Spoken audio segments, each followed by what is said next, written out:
Hello, welcome back to my channel. My name po is Sharon. Sa mga nagagawi sa aking channel, thank you very much po for watching. And sa mga bago pa lang nagawi, maraming salamat po. And please don't forget to support my channel by subscribing.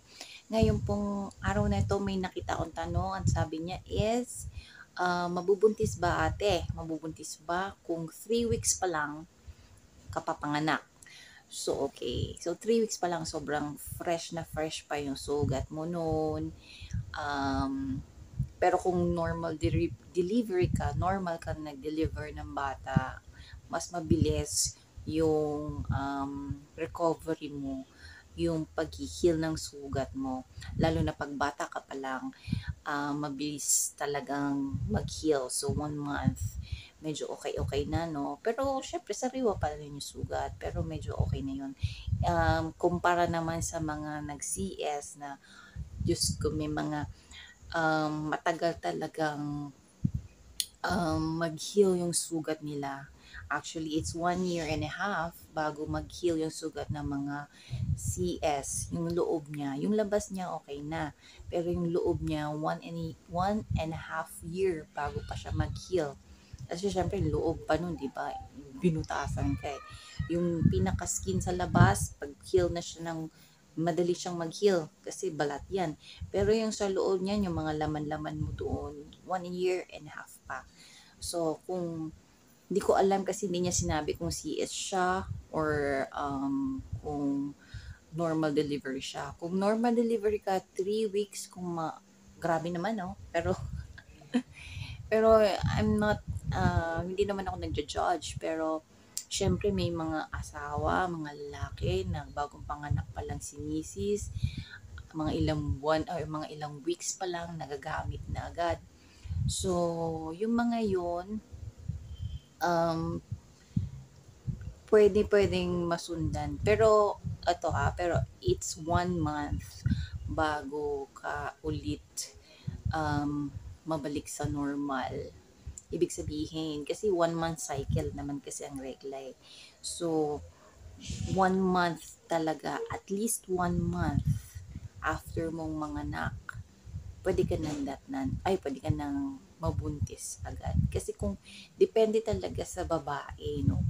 Kasi pag CS, medyo matagal reglahin. Kasi nga, medyo trauma pa yung matris mo, iba pa operations. Pero, pag normal delivery ka, parang nagkasugat ka lang din naman, madaling-madali, babalik agad sa normal yung regla mo. 1 month pa lang yung iba, talagang nire-regla na. So, yung mga babaeng nire-regla agad ng 1 month, pwede na kayo mabuntis ulit. Kahit, basta dinat ng kayo, pwede na kayo ulit mabuntis.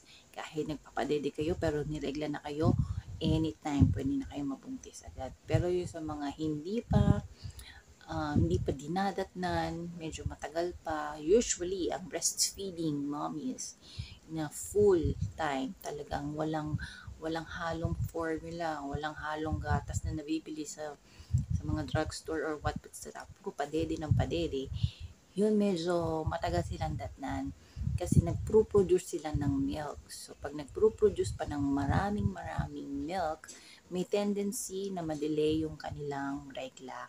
Kasi yung katawan ng babae, napaka-intelligent, napakatalino. Kasi kapag yung katawan ng babae nagpo-produce pa ng milk, ibig sabihin, hindi pa siya ready ulit maggawa ng baby, kaya hindi pa siya nireregla. Pero wag kayong pasiguro kasi meron dito akong comment nakita na 1 year and 2 months siyang hindi pa nireregla dahil kapapanganak niya lang at full breastfeed siya. Pero hindi pa nga siya nireregla noon. Tapos pag-check niya, buntis na pala siya. Ibig sabihin, yung 1 year and 2 months niya, reglahin na siya that time. Pero since sexually active siya, nagsisex na siya, or nagtatalik na sila ng asawa niya ng walang proteksyon, hindi pa dumarating yung regla niya, natsyempohan na agad ng sperm, napasukan na agad siya ng sperm. Ibig sabihin, ready na lumabas yung regla niya. Kunyari, 1 year and 1 month, ayan na, ready na dumating yung regla niya. Kaya lang, natsempuhan siya bago lumabas yung regla na nun. Natsempuhan siya na mabuntis kasi nga nag-meet na yung paparating niyang egg doon sa sperm. Kaya gulat na gulat siya noon kasi hindi pa siya nireregla. Pero nabuntis siya agad. So, ibig sabihin, na-timingan siya. Na-timingan talaga siya. Ang ganda ng timing sa kanya.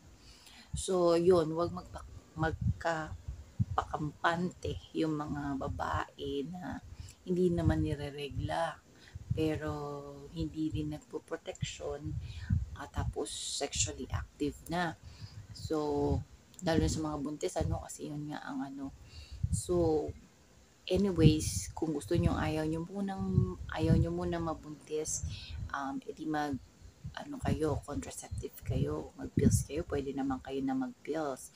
Kung nagpapadede kayo, meron mga pills na for breastfeeding mommies. Hindi naman masama kasi ang pills, no? Kasi ang purpose ng pills is para hindi kayo mabuntis ulit. Wala namang siyang super daming effect sa babae. Kasi parang hormonal lang naman siya. Ayun, may konti lang may effect sa mga babae, di ba? Kunyari, may tumatabang, ganyan, nagkaka-pimples. Pero, iisipin mo ba yon or nag-worry ka naman baka mabuntis kung ayaw mong mag-pills, nag-worry ka naman palagi na baka mabuntis ka. So better yet, mag-contraceptive ka na lang para sure na sure hindi ka mabubuntis, di ba? Huwag lang mag-skip ng pills. So yun lang ang katanungan. Thank you very much for watching.